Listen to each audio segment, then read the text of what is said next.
नमस्कार, जय हिंद, वंदे मातरम मित्रों। उज्ज्वल क्लासेज आरटीपी में मैं भागवत त्रिपाठी आप सभी लोगों का हार्दिक अभिनंदन, वंदन एवं स्वागत करता हूं। मित्रों, आज के इस वीडियो में मैं कक्षा 10th के विद्यार्थियों के लिए हिंदी विषय में जो लेकर के लेक्चर उपस्थित हुआ हूं, टॉपिक उपस्थित हुआ हूं, वह अध्याय 3, जिस टॉपिक का नाम है सवैये, जिसके रचनाकार रसखान जी हैं, जिनको रस का खान कहा गया है। तो रसखान जी जो एक मुस्लिम व्यक्ति थे, परंतु श्री कृष्ण भगवान के अनन्य भक्त थे। रसखान जी भक्ति काल के कवि हैं। इनके गुरु का नाम विट्ठलनाथ जी हैं। विट्ठलनाथ जो वल्लभाचार्य के पुत्र थे, वही इनके गुरु हैं। इनका वास्तविक जो नाम है वह सैयद इब्राहिम है। सैयद इब्राहिम इनका मूल नाम है। बाद में इनका नाम रसखान हो गया और इसी रसखान नाम से यह अपनी रचनाओं को हिंदी साहित्य में लिखे हैं। मित्रों, इस पद को पढ़ने से पूर्व थोड़ा सा संक्षिप्त में हम इनके जीवन परिचय को जानने का प्रयत्न करेंगे। रसखान जी के जन्म सन को लेकर के विद्वानों में मतभेद है। कई विद्वान अपने अपने तरीके से इनके जन्म सन को प्रमाणित किए हैं। कुछ विद्वान कहते हैं कि इनका जन्म सन 1558 में हुआ था। कुछ लोग मानते हैं कि नहीं, इनका जन्म 1533 ईस्वी में हुआ था। मिश्र बंधुओं ने इनका जन्म 1548 ईस्वी माना है। मिश्र बंधुओं ने कहा है कि इनका जन्म 1548 ईस्वी में दिल्ली में हुआ था। तो अब कन्फ्यूजन की स्थिति बन जाती है हाई स्कूल के विद्यार्थियों के लिए कि कौन सा सन हम लिखें। कई किताबों में अलग अलग सन आपको मिलेगा। तो आप लिखेंगे, इनका सर्वप्रथम जीवन परिचय हेडिंग लिख करके आप लिखेंगे कि श्री कृष्ण के अनन्य उपासक, सरस काव्य के निर्माता कवि और रसखान वास्तव में रस के खान है। इनका जन्म सन 1558 ईस्वी में 1558 ईस्वी में दिल्ली में हुआ था। रसखान का असली नाम सैयद इब्राहिम था। बाद में वैष्णव धर्म स्वीकार कर लेने पर इनका नाम रसखान हो गया। सैयद इब्राहिम इनका वास्तविक नाम था और बाद में इन्होंने वैष्णव धर्म को अपना लिया, वैष्णव धर्म के उपासक हो गए। तो इनका वास्तविक जो नाम हो गया वह क्या था? रसखान था। रसखान का पूरा जीवन अंधकार के गर्त में छिपा है। अब तक इनके विषय में इतना पता चला है कि इनका जन्म सन 1558 में ही हुआ था। यह दिल्ली के पठान वंशज से थे। मुसलमानों में एक पठान होता है, तो इनका जो मूल वंशज था वह क्या था? पठान था। तो यह दिल्ली के एक पठान थे।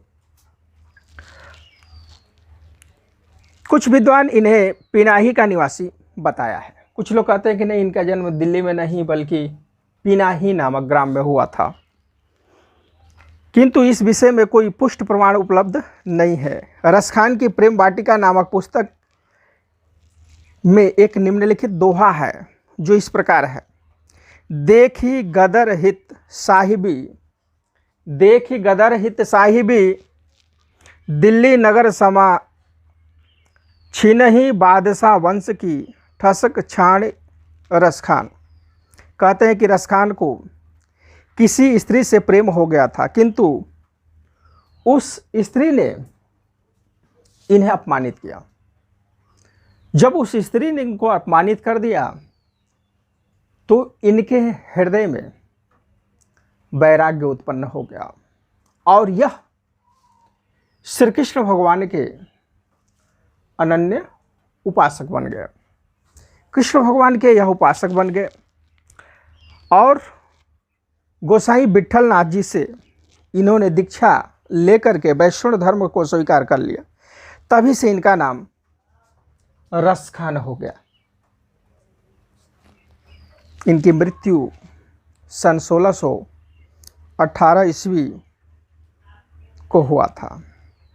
इनकी जो कृतियां हैं, देखिए जन्म में क्या होता है कि जन्म, सन और मृत्यु क्लियर होना चाहिए। इनके बारे में कुछ आप लिखेंगे और इनकी जो रचनाएं हैं, अब हेडिंग लिखेंगे क्या रचनाएं, तो रचनाओं के बारे में आप बताएंगे कि इनकी रचनाएं मूल रूप से दो हैं। एक है प्रेम वाटिका और दूसरा है सुजान और रसखान। प्रेम वाटिका इस काव्य में केवल 25 दोहे हैं, जिसमें श्रृंगार रस का पूर्ण परिपाक हुआ है। सुजान रसखान दूसरी जो रचना है, इस काव्य में 139 छंद है। संख्या में कम होने पर भी ये छंद भक्तों के हृदय को स्पर्श करते हैं। रसखान शतक तथा राम रत्नाकर रसखान की दो अन्य कृतियां भी बताई गई हैं, किंतु यह दोनों कृतियां अप्राप्य हैं, अर्थात उपलब्ध नहीं है। तो मूल रूप से इनकी जो रचना है वह सिर्फ और सिर्फ दो ही लिखेंगे, सुजान रसखान और प्रेम वाटिका।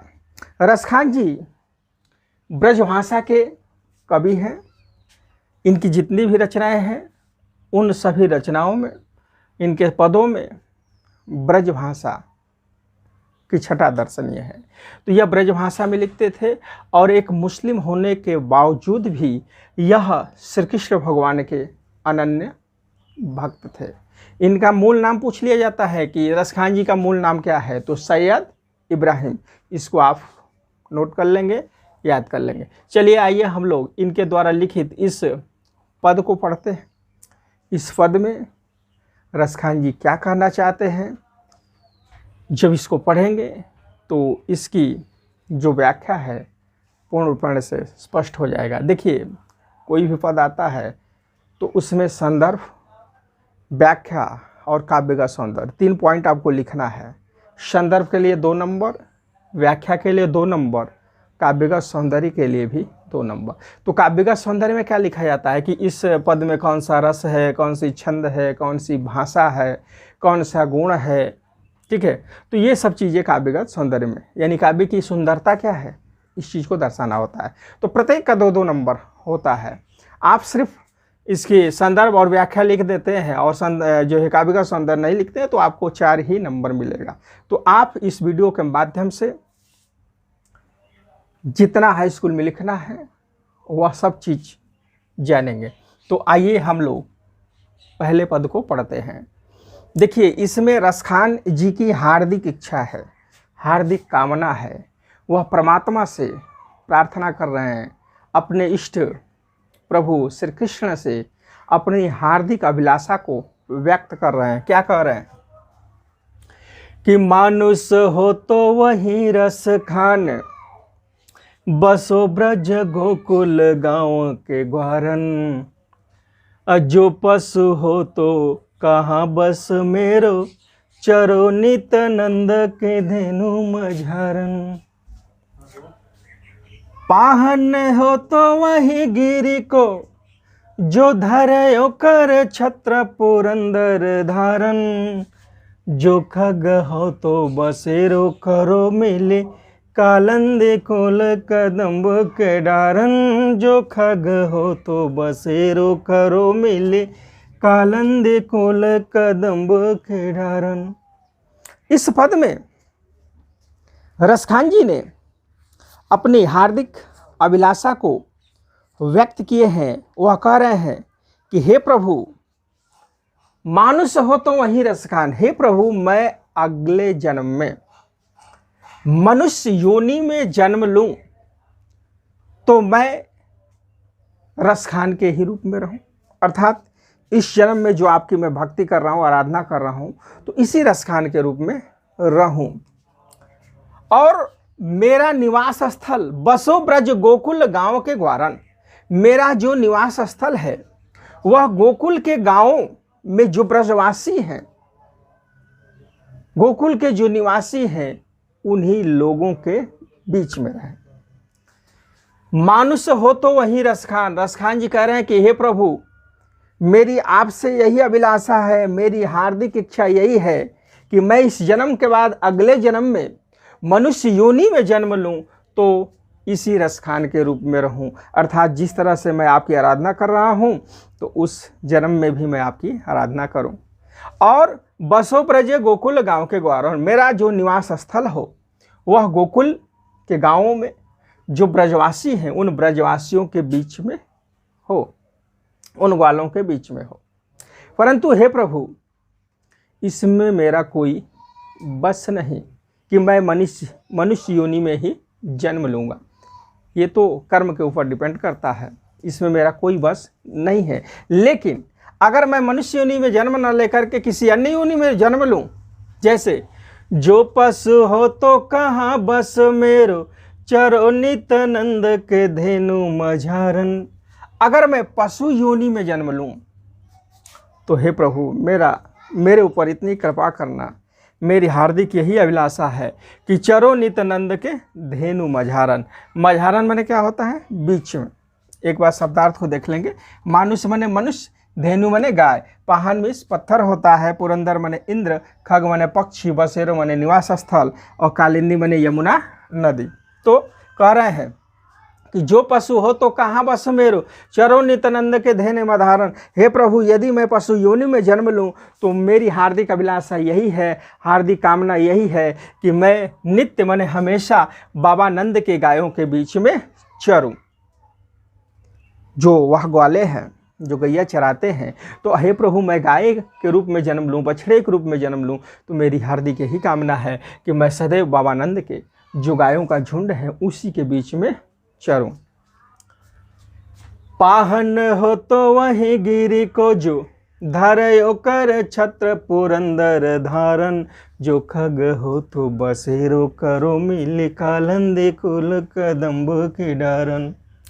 पाहन, पाहन माने होता है पत्थर। हे प्रभु, यदि मैं मनुष्य योनि में जन्म न लूँ, पशु योनि में जन्म न लूँ, अगर पत्थर योनि में मेरा जन्म हो तो पाहन हो तो वही गिरी को, गिरी माने पर्वत। हे प्रभु, यदि मैं पत्थर योनि में जन्म लूँ तो उसी पर्वत पर मैं निवास करूं, जिस पर्वत को जो धर्यो कर माने हाथ होता है, छत्र पुरंदर धारण, जिस पर्वत को भगवान श्री कृष्ण ने, पुरंदर मतलब होता है इंद्र, इंद्र देव के प्रकोप से ब्रजवासियों को बचाने के लिए अपने उंगली पर धारण किया था, अर्थात गोवर्धन पर्वत, जिसको भगवान कृष्ण ने अपने उंगली पर ही उठा लिया था। तो हे प्रभु, यदि मैं पत्थर योनि में जन्म लूं तो मेरा हार्दिक कामना अभिलाषा यही है कि मैं उसी पर्वत पर निवास करूं जिस पर्वत को भगवान श्री कृष्ण ने इंद्र के प्रकोप से बचाने के लिए, ब्रजवासियों को बचाने के लिए अपने उंगली पर धारण किया था। तो मैं उसी पर्वत पर रहूं, उसी पर्वत का एक हिस्सा बनूं। जो खग हो तो बसेरो करो मिले कालंद कुल कदम्ब के डारन। हे प्रभु, यदि खग माने होता है पक्षी, हे प्रभु, यदि मैं पक्षी के योनि में जन्म लूं तो बसेरो करो, तो मैं वहीं पर बसेरा करूं, मैं वहीं पर निवास करूं। कहाँ पे? मिली कालंदी, काली माने यमुना, कुल माने किनारा, यमुना नदी के किनारे जो कदम्ब के पेड़ है, उन्हीं कदम के पेड़ की डालियों पर ही मेरा घोंसला हो, मेरा निवास स्थल हो। तो इस पद में आप देख रहे हैं कि रसखान जी अपनी हार्दिक अभिलाषा भगवान कृष्ण से व्यक्त कर रहे हैं। तो इस तरह से आप इसकी व्याख्या को पूरा करेंगे।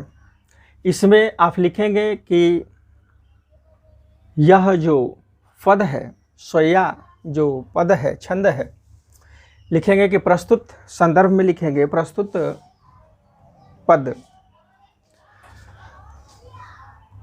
हिंदी काव्य में संग्रहित सोया नामक शीर्षक पाठ से लिया गया है, जिसके रचनाकार रसखान जी हैं। और इस पद में रसखान जी अपनी हार्दिक कामना को, अभिलाषा को प्रभु से व्यक्त कर रहे हैं। क्या कह रहे हैं इसके बाद व्याख्या में लिखेंगे। कह रहे हैं कि मनुष्य योनि में हे प्रभु मेरा अगर जन्म हो तो मैं इसी रसखान के रूप में रहूं और मैं सदैव ब्रज में ग्वालों के बीच में रहूं। कभी भगवान से प्रार्थना करता है, कामना करता है कि हे प्रभु यदि मैं अगले जन्म में मनुष्य बनूं तो ब्रज में गोकुल गांव के ग्वालों के मध्य निवास करूं, परंतु मनुष्य योनि में मेरा जन्म हो यह मेरे बस की बात नहीं है। तो हे प्रभु अगर मैं पशु योनि में जन्म लूं तो आप मुझ पर इतनी कृपा करना कि मैं सदैव बाबा नंद के गायों के बीच में चरूं। वाहन हो तो वही गिर को जो धर्यो कर छत्र पुरंदर धारण। हे प्रभु यदि मैं पत्थर योनि में जन्म लूं तो मेरी आपसे यही प्रार्थना है कि मैं उस गोवर्धन पर्वत पर पत्थर बनूं जिसे श्री कृष्ण ने इंद्र से ब्रज की रक्षा करने के लिए अपने हाथ पर छत्र बनाकर धारण किया था। और यदि हे प्रभु यदि मैं पक्षी योनि में जन्म लेता हूँ तो मेरी यही आपसे कामना है कि मैं यमुना नदी के किनारे जो कदम के पेड़ हैं उन कदम के पेड़ों के ऊपर ही मेरा घोंसला हो, मेरा निवास स्थल हो। तो इस तरह से आप इसकी व्याख्या लिखेंगे और व्याख्या के बाद आप काव्यगत सौंदर्य लिखेंगे। देखिए काव्यगत सौंदर्य में क्या करना है, आपको काव्य की सुंदरता को भी व्यक्त करना है। यह संदर्भ हो गया, इसकी व्याख्या होगी। अगला जो तीसरा हेडिंग इसमें लिखेंगे काव्यगत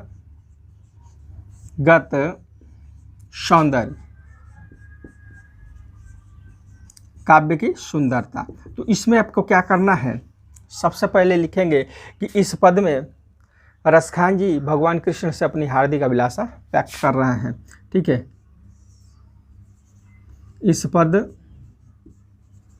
में रस खान कवि प्रभु से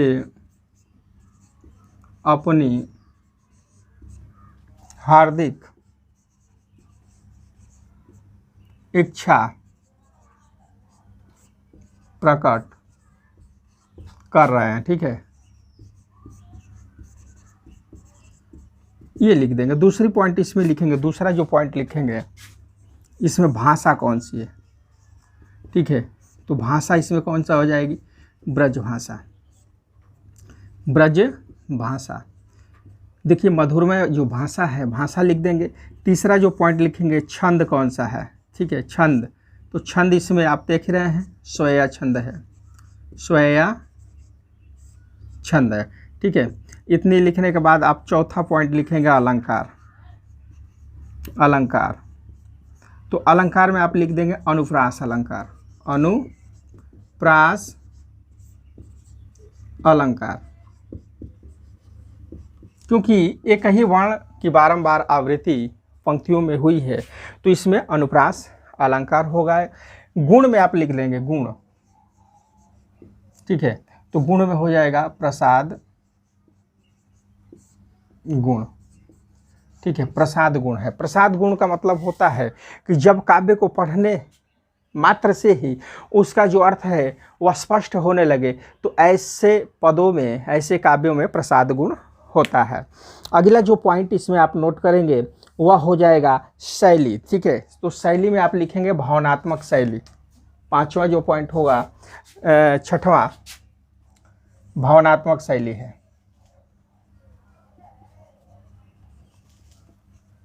भावनात्मक शैली, तो भावनात्मक शैली की छटा इसमें दर्शनीय है। तो इस तरह से आप इस काव्य को पूर्णतः तैयार कर लेंगे। वीडियो को जब पढ़ेंगे तो पूर्ण रूपेण से इसकी जो व्याख्या है वह स्पष्ट आपको दिखाई देने लगेगा।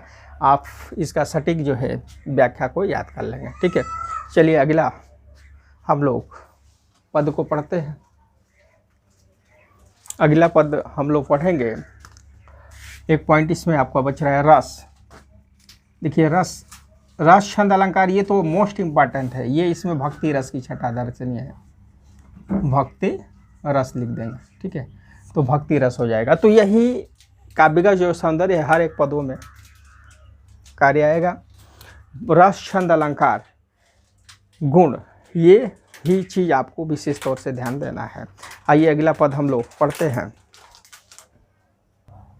दूसरा जो पद है इसमें आप देख रहे हैं रसखान कवि लिखते हैं कि आज गई होती भो रही हो, रसखान रही वही नंद के भौ नहीं। इस पद में एक गोपी से कहती है, एक सखी से कहती है कि हे सखी, क्या कहती है देखेंगे कि आज गए होती भो रही हो, रस खान रहे वही नंद के भौ नहीं। वाको जियो जुग लाख करोड़, जसोमति को सुख जात कहो नहीं। वाको जियो जुग लाख करोड़, जसोमति को सुख जात कहो नहीं। तेल लगाई के अंजन, भौह बनाए डिठो नहीं। डारी हेले मनिहार निहारत, बारत जो पुचकारत छौ नहीं। डारी हेले मनिहार निहारत, बारत जो पुचकारत छौ नहीं।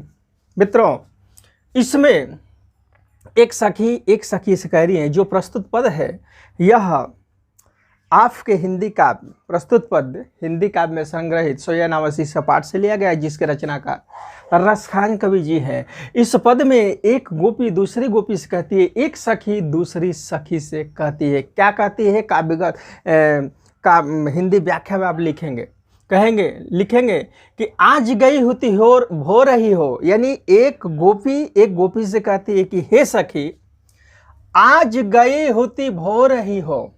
हे सखी, जैसे ही आज भोर हुआ, सवेरा हुआ, तो सुबह होते होते ही मैं बाबा नंद के घर गई थी।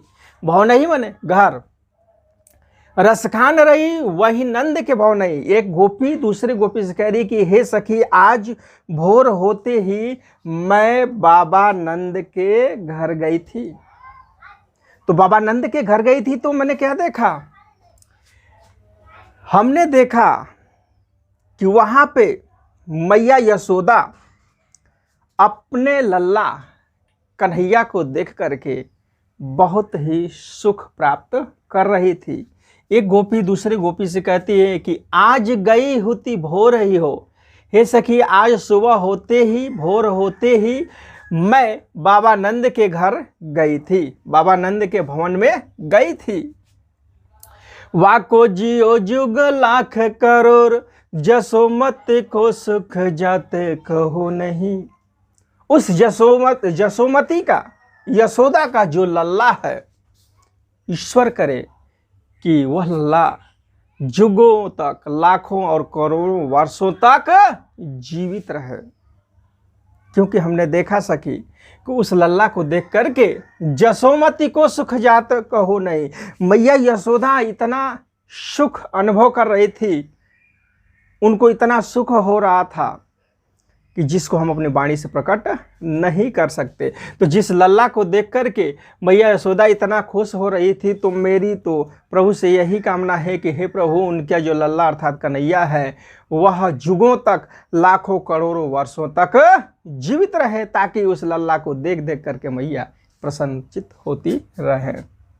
मैंने देखा सखी, क्या देखा कि तेल लगाई के अंजन माने होता है काजल। मैंने देखा कि मैया यशोदा ने उस छोटे से बालक अर्थात कन्हैया को खूब बढ़िया से तेल लगाया था, और लगाई के अंजन और उनके आँखों में काजल लगाया था, तथा भौहें बनाए ढिठौनई माने होता है पूरी नज़र से बचाने वाला टीका। जैसे माँ क्या करती है कि छोटे बच्चों को तेल लगाती है, बढ़िया से मालिश करके आँखों में काजल लगा देती है और यहाँ पे एक टीका लगा देती है। तो ये जो टीका होता है इसको ढिठौनई बताया गया। ये टीका क्यों लगाया जाता है? कि ताकि किसी दूसरे व्यक्ति का उस बच्चे को बुरा नजर न लगे। तो हे सखी, मैंने देखा कि मैया यशोदा उस बालक कन्हैया को तेल लगाए, फिर आंखों में काजल लगाए, तथा उनके भौहों को बना करके बुरी नज़र से बचाने के लिए उनके मस्तिष्क पर टीका लगाई थी। हारे हेले मत डारी हेले मन हार निहारत भारत जो पुचकारत छो नहीं। हे सखी, मैंने देखा कि मैया यशोदा ने तेल लगा करके, अंजन काजल लगा करके, उनके भौहों को बना करके बुरी नज़र से बचाने वाली कृष्ण के मस्तिष्क पर, ललाट पर टीका लगा दी। और इसके बाद डारी हेलेमन हार निहारत, उनके गले में वैजंत्रियों की माला डाल करके और उनको बारंबार ऐसे निहार रही थी, देख रही थी। ऐसे पुचकारत मने होता है प्रेम करना, छो नहीं मने बच्चा। उस बच्चे को डारी हेले मने हार निहारत, उनके गले में वैजंत्रियों की माला को डाल करके बारंबार उनको निहार रही थी, देख रही थी और सुख महसूस कर रही थी। वारत ज्यों पुचकारत छो नहीं, जैसे कोई माँ अपने छोटे से बच्चे को पुचकारती है, प्रेम करती है, उसी भांति है सखी मैया यशोदा अपने उस कन्हैया को देख करके बारंबार पुचकार रही थी, प्रेम कर रही थी। इसलिए मैं ईश्वर से यही प्रार्थना करूंगी कि उनका जो लल्ला है वाको जियो जुग लाख करोड़, उनका जो लल्ला है कन्हैया, ईश्वर करे कि वह लाखों वर्षों, करोड़ों वर्षों और युगों तक वह जीवित रहे। तो इस तरह से आप इसकी व्याख्या को भली भांति लिखेंगे। एक बार और इस पद को देख लेंगे कि आज गई हुती भाव रही हो, यानी एक सखी से कह रही है, एक गोपी से कह रही है कि आज गई हुती भाव रही हो, रस खाना रही वही नंद के भाव नहीं, वाको जियो जुग लाख करोड़, जसोमत को सुख जात कहो नहीं, वाको जियो जुग लाख करोड़, जसोमत को सुख जात कहो नहीं। तेल लगाई लगाई के अंजन भौं बनाई बनाई ढिठो नहीं, डारी हेले मन हार निहारत भारत जो पुचकारत छो नहीं, डारी हेले मन हार निहारत भारत जो पुचकारत छो नहीं। एक सखी से कह रही कि हे सखी, जैसे आज प्रातःकाल हुआ, मैं बाबा नंद के भवन में गई थी, घर गई थी, मैंने वहाँ पे देखा कि मैया यशोदा अपने पुत्र कन्हैया को देख करके सुख महसूस कर रही थी। इसलिए मैं ईश्वर से यही प्रार्थना करती हूँ कि उनका लल्ला कन्हैया करोड़ों वर्षों तक जीवित रहे। मैंने देखा कि उस लल्ला को उन्होंने तेल लगाया, आँखों में काजल लगाया और बुरी नज़र से बचाने के लिए उनके मस्तिष्क पर एक टीका लगाया तथा गले में वैजंत्रियों की माला को उन्होंने डाला हुआ था और बारंबार अपने पुत्र को निहार रही थी, बारंबार कन्हैया को पुचकार रही थी, प्रेम कर रही थी। तो इस पद में आप देखेंगे कि वात्सल्य रस की छटा दर्शनीय है। काव्यगत सौंदर्य में लिखेंगे कि इस पद में जो है ब्रजभाषा है, रस में लिखेंगे वात्सल्य रस, छंद में लिखेंगे सोया छंद, कोमलकांत पदावली और प्रसाद गुण की छटा दर्शनीय है। तो इस तरह से आप इस पूरे पद को, इसकी हिंदी व्याख्या को घर बैठे ही पढ़ते रहें। हाई स्कूल के जितने भी विद्यार्थी हैं, मैं उन लोगों से यही कहना चाहूँगा कि जो बच्चा अब तक हमारे चैनल उज्ज्वल क्लासेज RTP को सब्सक्राइब नहीं किया है, प्लीज़ वह सब्सक्राइब कर दे और बेल आइकन को दबा दे, ताकि हम लोग जो भी वीडियो बनाते हैं उसका नोटिफिकेशन आप तक सबसे पहले पहुँचे। इन्हीं आशा विश्वास के साथ मैं आपसे पुनः एक बार कहूँगा कि अगर यह वीडियो आपको अच्छा लगे तो इसको अधिक से अधिक मात्रा में लाइक करें, दोस्तों मित्रों में शेयर करें, कमेंट के माध्यम से बताएं कि यह वीडियो आपको कैसा लगा। इन्हीं आशा विश्वास के साथ आप जहां रहें, घर पर रहें, सुरक्षित रहें। जय हिंद, जय भारत।